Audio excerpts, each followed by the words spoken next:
My Bluetooth journey began when I bought my wife a pair of AirPods. Now, we don't own any Apple devices, and we've tried iPhones before, didn't really care much for them. However, we were in the market for true wireless headphones that my wife could wear at work. Now, we bought a couple little knickknacks here and there, think like $100 and under. And unfortunately, they were either too uncomfortable or the mic quality sucked. Now, I talked to a couple friends at work, and they love their AirPods. I see them wearing it all the time, and they love their AirPods. I did not know at the time until I asked them that AirPods work perfectly fine on Android devices. So we took the plunge. Bought my wife a pair of AirPods, and you can see she branded it with Space Force. I was blown away as to how well these perform. The mic quality is great. They're super comfortable. The audio quality is good. The noise canceling is good. Did I mention that they're comfortable? These guys are really comfortable. They are perhaps the most comfortable things I've ever stuck in my ears. They're so comfortable and the mic quality is so good that I went ahead and just bought myself a pair. These guys have been used heavily over the last year. Every time I took my dog on a walk, whenever I want to listen to an audiobook, and doing housework, cleaning the yard out back, the noise canceling on these are great that I don't even hear my lawnmower that much. It is phenomenal. I highly recommend them. Unless you plan on connecting them to your PC. I bought a little Bluetooth adapter, hooked them up to the PC, jumped on Discord, asked my friends how everything's going, and they told me I sounded terrible. I sounded really bad, and I didn't even really want to believe it because I knew what I sounded like on my Android device. I hear my wife, we have conversations all the time on Android. Sounds amazing. Then why does it sound bad on PC? I didn't even want to believe it until I tested out myself, and wow, they sound really bad on PC, and I couldn't figure it out why. Hi guys, my name is Daxter. Nice to meet you all, and I'm going to take you on a Bluetooth journey to find out why these headphones sound so bad on PC. Now, I'm going to teach you everything I learned. I'm going to show you everything that I have seen to try to understand as to why these guys sound so bad. Now, full disclosure, I already have a pair of headphones that I use every day for my PC. These are the Sennheiser HD6XX, and they sound great. They're powered by the JDS Labs Atom amp and the Shit Modi DAC, and they sound amazing. I highly recommend them for anyone who wants to be an up-and-coming audiophile. And when I want to talk to someone on a normal basis, I use my Sennheiser E935s plugged into the Focusrite Scarlett Solo, and they sound great. You can hear it yourself. Sounds awesome. I got a wall right here, and it's not even really picking up too much of an echo from behind me. Now, why would I even bother with wireless? I already have all this nice stuff. Why bother with wireless? Simple, because sometimes you just gotta get yourself a glass of water. Now, I don't particularly mind cables myself. I have a wired keyboard and a wired mouse on my desk right now. I've actually had wireless, both of these before, and I absolutely didn't mind it. However, I've had them die on me at inappropriate times playing my video games, and all of a sudden my character, who my group is relying on, all of a sudden just stops moving. So I refuse to use a wireless keyboard or a wireless mouse anymore. By the way, this is a Sennheiser HD1 wireless headphones. If you can't tell, I'm a bit of a Sennheiser fanboy. I hate using that word, by the way, but it's so appropriate. What can I say? They make good stuff. So in this video, I'm going to show you how you can ditch the cable, what you need to know before you start dropping your money on these things to use on Windows 10. And I'm going to do a mic comparison in part 2 of this video. But part 1 of this video, we're going to go ahead and just show you exactly what Windows 10 is sending to your headphones as well as what it's receiving from your mic. So let's get right into that. The first thing you're going to need to know how to do is how to get to this sound control panel. This is where all of the information I'm about to show you is going to be stored. So we need to know how to get here before we can do anything else. There are 3 different ways to get here that I know of. The first one is how Windows intends you to get to this spot, which is through the settings menu. So if you go to the Windows icon, hit settings, you're now in the settings menu. There's another way to do this. If you actually have the search button here, you can actually type in settings, and that'll take you here as well. We're then going to go to audio. And on the right hand side, you can see sound control panel, and that'll bring up your control panel.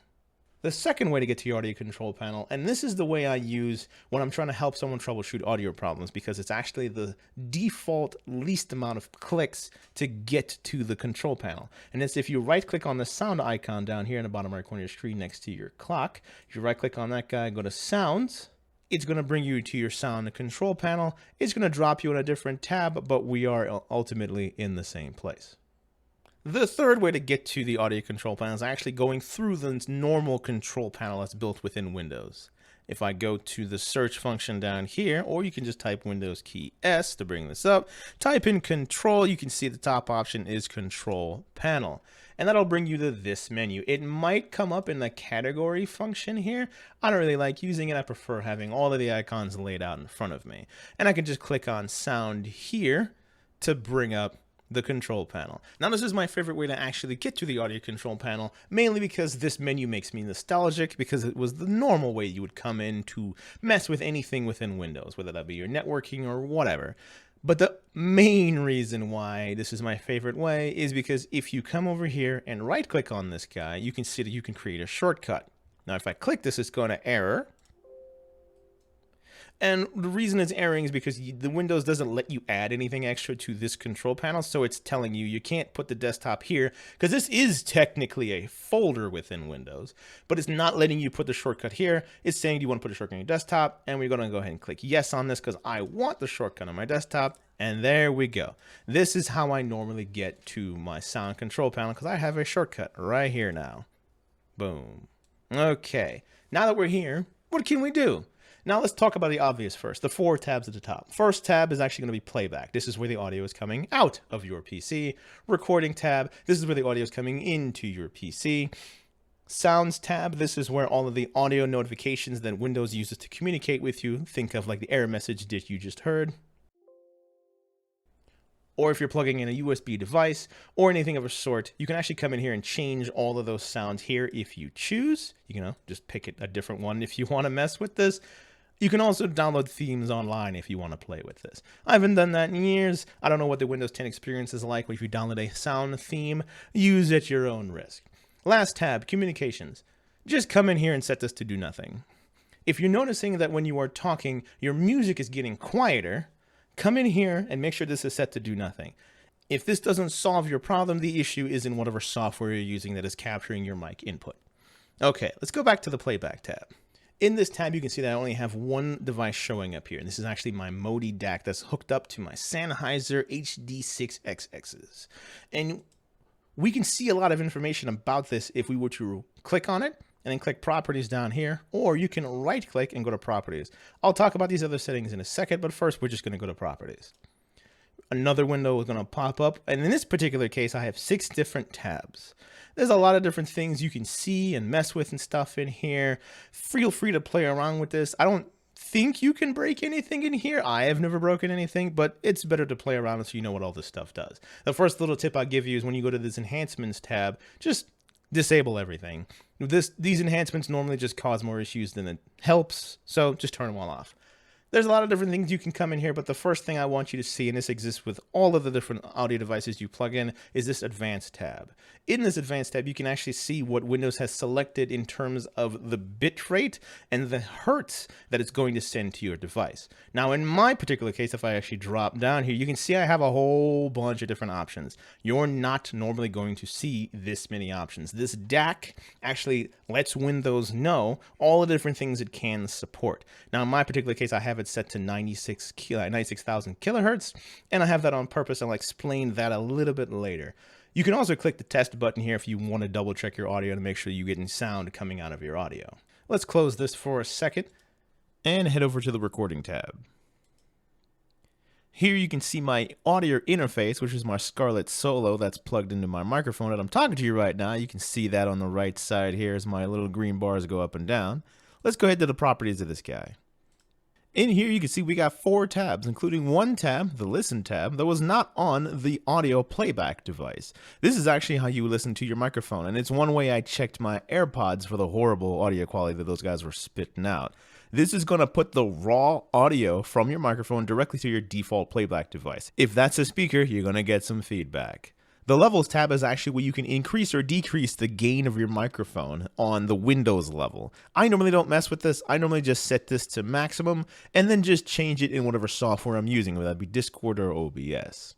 Let's head over to the advanced tab, which is the whole reason we came here in the first place. In here, you can actually see the hertz, the bit rate, the channels, and all that for your microphone. Most microphones, you want to have them set to 1 channel. My Focusrite Scarlett Solo can actually go to 24 bits. Some microphones won't be able to do this, as we'll see from the horrible AirPods here in a second. But these guys go all the way up to 48,000 hertz. Keep that number in mind because we're going to be coming back to that later. For now, let's go ahead and get out of here. And I'm going to head back to playback, and I'm going to hook up my AirPods. The first time I hooked up my AirPods to my Windows machine, I thought it was really weird that we got 2 different audio playback devices here. One of them named stereo, the other one named hands-free audio. What does hands-free mean? I'll explain that in a second, but that's actually a Bluetooth profile. If I head over to the recordings tab, one of the devices is named AirPods Pro hands-free on this side as well. If you want to use your AirPods Pro built-in microphone on something like Discord, you have to make sure that you use the hands-free profile for the microphone, as well as over here, you need to make sure that this guy is set to hands-free profile as well. If you try to use the microphone with this stereo profile, it's not going to work. Your microphone simply will not work, and it's going to blow your mind wondering, trying to find out why. This is why. This is one of the weird things about Windows. If you try to use a Bluetooth device with a microphone, you need to use this hands-free profile. To set your hands-free profile to your default device, you can just come in here, select that guy, and then hit set default at the bottom. Another way you could do it is to select the device and then hit this little arrow here and set it as your default communication device. Default communication device is a little special to this menu, and the way it works is if you go to Skype or anything like that and you just tell it to use default, it will grab this default communication device. You don't have to worry about it. Will grab this default communication device. I would just go ahead and set whatever device I want to listen to music to as my default device, and then in Discord or whatever, I would just go into the settings in the software specifically and set the default device in there that I want it to use. That way I don't have to worry about any kind of confusion, and whenever I launch YouTube, it always goes to exactly where I want it to go to. Everyone has different ways they like to use to manage their audio. I would always tell everyone to come here and use this menu, because this is what Windows is going to use. Windows 10 seems to want to force you to try to use the settings menu, but I wouldn't use that. Unfortunately, it's quite unreliable and it does funky stuff. Just come here and you'll be Gucci. So let's dig into this just for a second here. Before I show you the properties in the advanced tab on the AirPods Pro stereo profile here, I'm going to go ahead and put a picture up for the Modi profile advanced tab, just for comparison's sake. So let's go ahead and hit into properties and hit advanced. You can see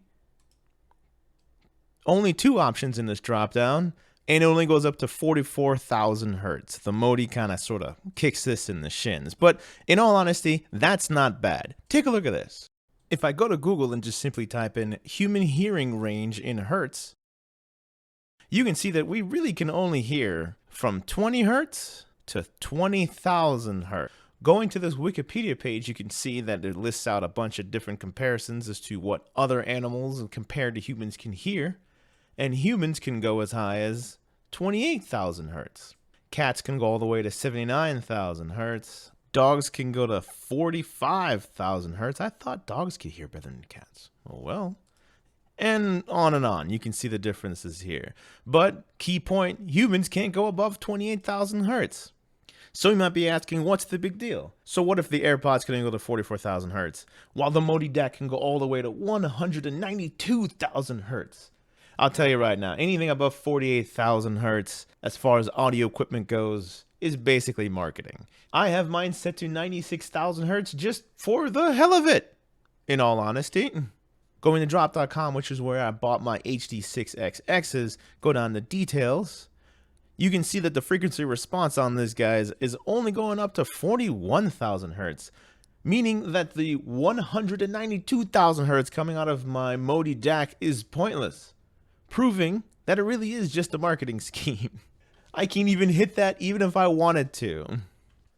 There are headphones you can buy that go all the way up to 100,000 hertz. Why would you ever buy these? I have no idea, but you can. I mean, You can see the price of this guy yourself.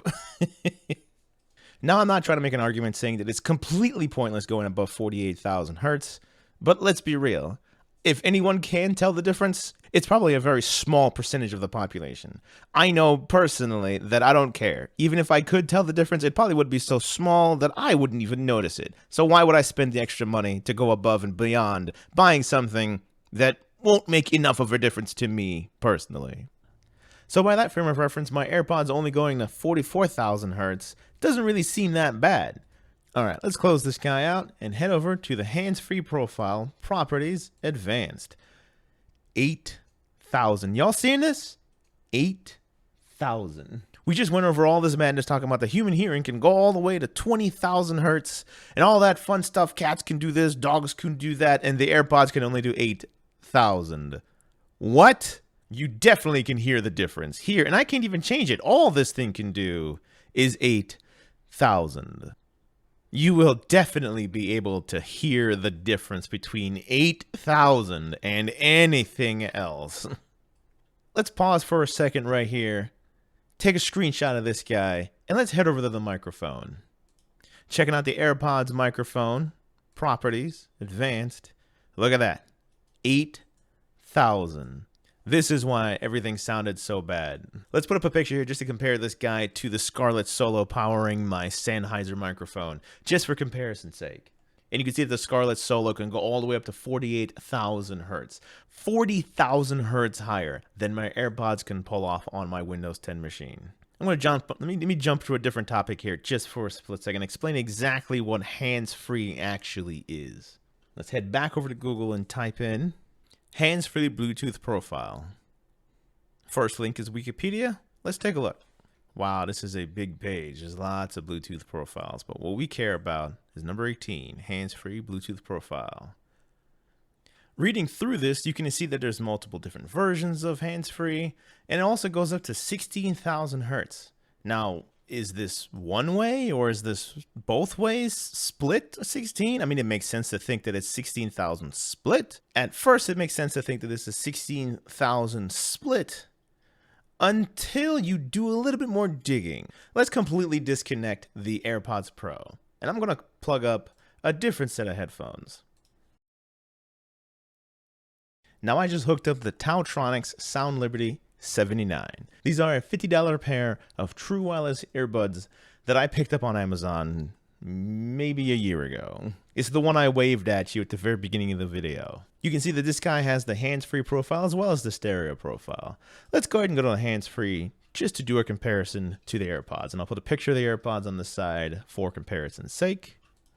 Properties, advanced, 16,000. Why, oh why, does a $50 pair of headphones go all the way to 16,000 hertz when the AirPods can go to 8? Truth be told, I don't know. This is a $50 pair of earbuds connected to a $20 Asus Bluetooth 5 adapter. Why is it that the $50 pair of headphones works better than the $200 pair of AirPods? I cannot answer the question as to why the AirPods Pro are at 8,000 when these $50 Tautronics are at 16,000. The Tautronics seems to be using the Bluetooth profile that it's supposed to be using, while the AirPods seem to be using something weird. I don't understand what it is. But my phone works just fine with these. They sound great on my phone, but not on Windows. The only way that I've found for Windows to actually use the AirPods Pro at a 16,000 hertz is to not use a generic Bluetooth adapter. Allow me to introduce the EPOS, which is a division of Sennheiser, wink wink nudge nudge, the BTD800. This is actually a USB audio only Bluetooth adapter. And yes, it's $89. Yes, I bought it with my own money because I'm not fancy enough to be sponsored quite yet, you know, less than 200 subscribers and all that. This is the only thing that I have found throughout my extensive search that got the AirPods Pro all the way up to its promised 16,000 hertz. giving full credit where credit's actually due, I'm going to give credit over here to Overpour Good Fortune for this post talking about trying to figure out how to use AirPods with Discord, Skype, Teams, and WebEx. Now, in his post, he actually links the Jabra Link 370. I actually bought the Jabra Link 380. Definitely don't recommend those. They effectively do the same thing as the BTD 800, but they're a lot less reliable. I don't recommend them. Hence why I say that the only thing I found was the BTD 800. And that recommendation of that device actually came from this gentleman right here. I'm not even going to bother trying to pronounce that name, but he's the one that recommended the Sennheiser. So, of course, you know, me being the fanboy and all that, I bought this one to give it a shot. When I hook this guy up, you can actually see that it shows up, it just says one device. If I go to the properties, look up the advanced, it's at 48,000 hertz on this side, which is awesome. If I go to the recording side and check out the microphone, you can see that it's 16,000 hertz over here. Now this will work and did work in getting my AirPods up to 16,000 hertz. And in the part 2 of this video, I am going to do an audio comparison between 8,000 and 16,000 hertz for the AirPods, as well as what the Tautronics sounds like as well, you know, just to do a direct comparison. That entire video will be pretty much nothing but audio comparison. So if that's what you were looking for, part 2 is the video that you want. Oh man, that was a long video. That was over 21 minutes of solid good information right there. I hope y'all learned something that stuck with me out through the whole thing. If you did learn something, please let me know what it was in the comments below so I know that I helped somebody out. Now, if you're going to be joining me in part 2 of this Bluetooth journey, I am going to be doing a whole bunch of different mic comparison, including a bunch of different true wireless headphones, obviously with the AirPods Pro. I got a couple other Bluetooth non-true wireless headphones that I definitely want to put in there as well. These are the kinds of things you would normally just hook up to your Android or whatever phone you got and just go with the flow. And as well as a couple other wired headphones and a couple other things just for knickknacks here and there. This is going to be a bonker of a video. There's going to be lots of different microphone comparisons in part 2. So stick around. Join me in part 2 and just come listen to my voice because my voice is so great. Come listen to my voice in part 2 as I go over a bunch of different microphone comparisons. I hope you guys have a good one. Take care. Peace.